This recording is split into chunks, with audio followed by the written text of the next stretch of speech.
The studio did not want me because they felt that I would, and they were right, that I was not of an equal stature to Paul Newman. I can't do this forever. I've been doing it since I was 21. As you move into your 80s, you say, hey, that's enough. That's enough. There are movie stars, and then there are legends. Robert Redford was not just a Hollywood heartthrob. He was the quiet architect of a generation, the golden face of rebellion in Butch Cassidy and the Sundance Kid, the calm force behind the Sundance movement. But behind that composed smile lived a man who valued discipline, precision, and respect above all else. At 89, before his passing, Redford spoke with rare honesty about 6 actors who challenged him in ways audiences never saw. The instinctive firebrand, the methodical rival, the unpredictable outsider, the provocateur, the volatile co-star, and the performance powerhouse who pushed him to the edge. These are not scandals. They are stories of creative friction, bruised pride, and artistic collision. Stay with us, because in the final 2 chapters, the truth becomes far more complicated and far more human than anyone expected. Number 1. Deborah Winger. When Deborah Winger joined Robert Redford for Legal Eagles, Hollywood expected elegance. What it got was tension. Winger was known for emotional spontaneity. By the mid-1980s, she had already earned critical acclaim for performances in An Officer and a Gentleman and Terms of Endearment. She trusted instinct over structure. She questioned lines. She resisted rigidity. Redford, on the other hand, believed in preparation. By 1986, he wasn't just starring, he was producing. He carried the responsibility of schedule, budget, tone. In later Q&A conversations at Sundance and in reflective interviews during the 2010s, he described certain collaborations as creatively difficult when actors approached scenes from fundamentally different philosophies. While he did not attack Winger personally, insiders from the production acknowledged a visible strain. Crew members noted that scenes often required multiple adjustments, not because of incompetence, but because Winger wanted emotional truth beyond the written page. Redford preferred subtle restraint. She leaned toward raw volatility. The clash was never explosive. It was colder than that. Professional, controlled, but unmistakable. Winger later spoke in interviews about feeling creatively boxed in on some studio projects during that era. Redford, in his reserved manner, suggested that harmony matters as much as talent when building a film. Legal Eagles performed respectably, yet the partnership ended there. 2 gifted actors, 2 uncompromising approaches. And for Redford, who valued cohesion above chaos, that difference lingered longer than the applause. Number 2. Dustin Hoffman. When Robert Redford set out to produce All the President's Men, he was fiercely protective of the story. He had secured the rights to the book, believing the Watergate investigation needed integrity, restraint, and gravity. Then came Dustin Hoffman. Hoffman was already known for immersive, detail-obsessed performances. He challenged wardrobe choices, pushed dialogue rhythm, and reportedly questioned character motivations with relentless precision. Redford admired craft, but he preferred clarity over chaos. Where Redford embodied quiet control, Hoffman pursued nervous energy. In interviews years later, Hoffman openly admitted that he and Redford had very different temperaments. He once joked that they annoyed each other constantly during filming. Redford, more diplomatic, acknowledged creative friction, but credited Hoffman's intensity for sharpening the film's realism. The tension centered not on ego, but interpretation. Redford saw journalist Bob Woodward as measured and composed. Hoffman's Carl Bernstein was kinetic, argumentative, and impatient. Off-camera, those differences mirrored their on-screen dynamic. Crew members described debates over pacing and tone.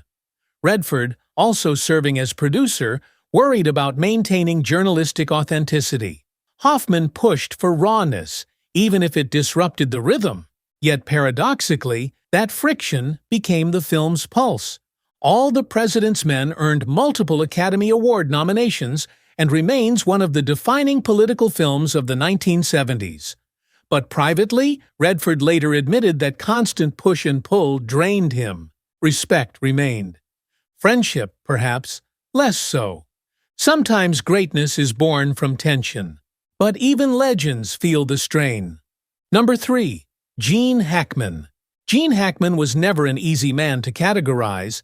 By the 1970s, after The French Connection and The Conversation, Hackman had built a reputation as one of Hollywood's most formidable actors.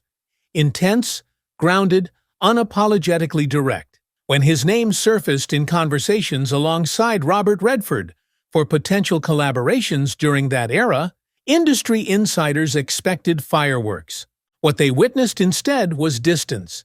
Redford valued diplomacy on set. He believed morale affected performance. Hackman believed performance was all that mattered.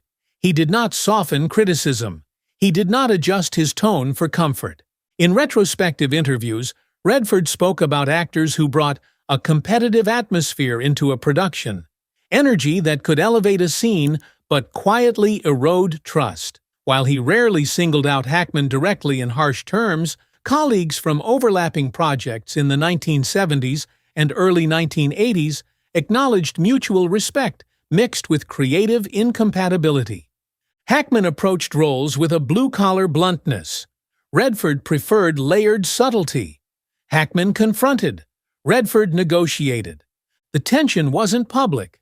There were no headlines, but there were reports of scenes rehearsed separately, conversations kept brief, and collaboration kept strictly professional. Two men, two Oscar-winning talents. Yet, temperament matters as much as talent. Redford once reflected that filmmaking is a shared rhythm. When rhythm breaks, even brilliance can feel isolated. Hackman thrived in friction. Redford sought harmony. And sometimes, even legends recognize when another legend simply operates in a different key. Number 4. Michael J. Pollard. Before Sundance. Before the elder statesman image. There was 1970, and Little Fosse, and Big Halsey. In that offbeat motorcycle drama, Robert Redford starred opposite Michael J. Pollard, a character actor celebrated for his eccentric energy and unpredictable charm.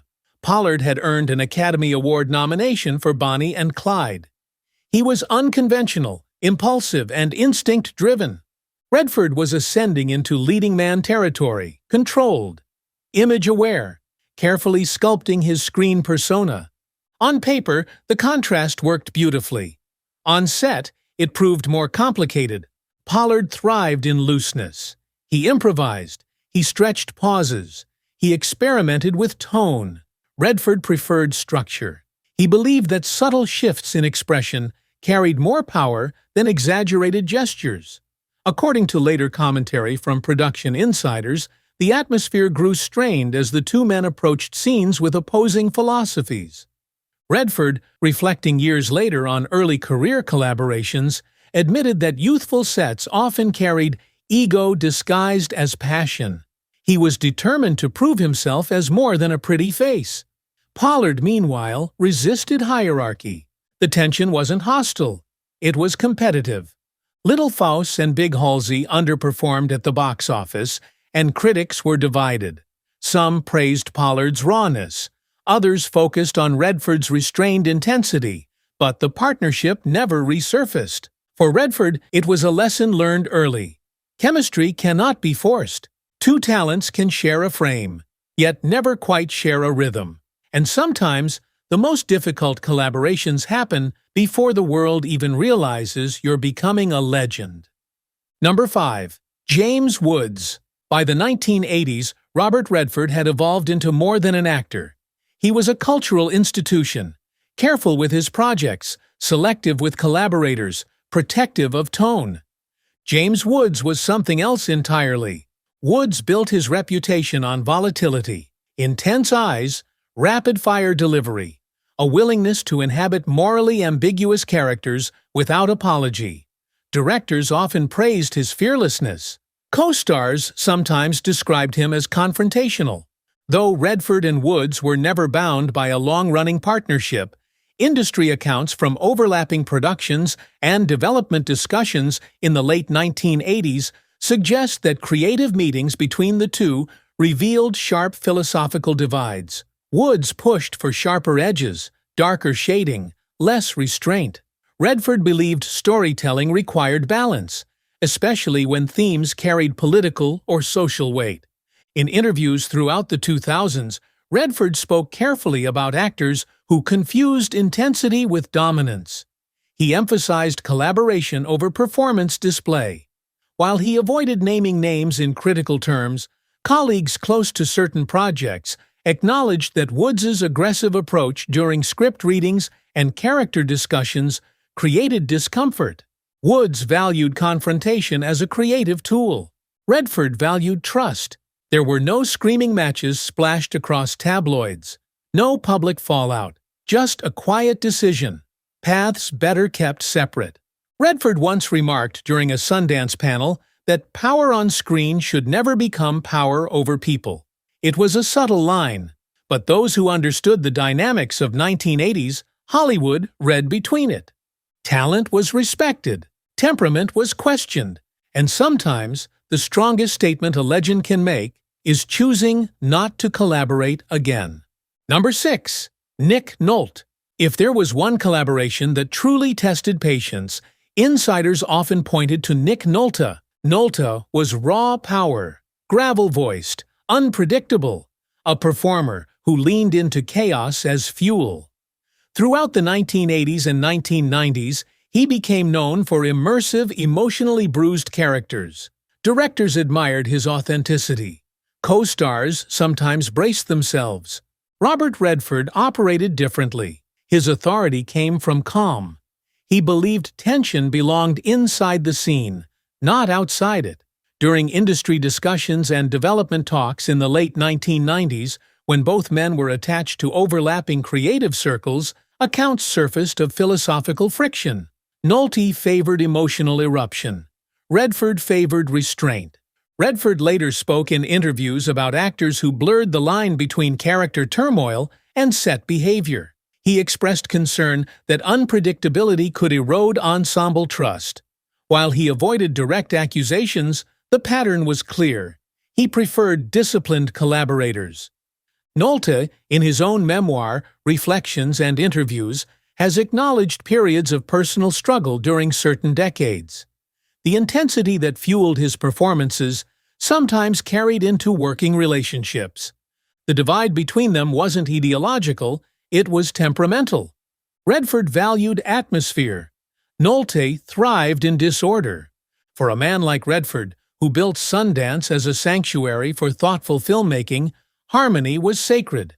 Creative disagreement was welcome. Volatility was not. They respected each other's talent, but mutual comfort never followed. And perhaps that is the final truth behind these 6 names. Great actors do not always make great collaborators. Sometimes legacy is shaped not by who stood beside you, but by who challenged your piece. In the end, Robert Redford was never a man drawn to scandal. He believed in dignity, in craft, in quiet authority. The 6 actors we explored tonight were not enemies. They were collisions of temperament, philosophy, and pride. Each encounter left its mark.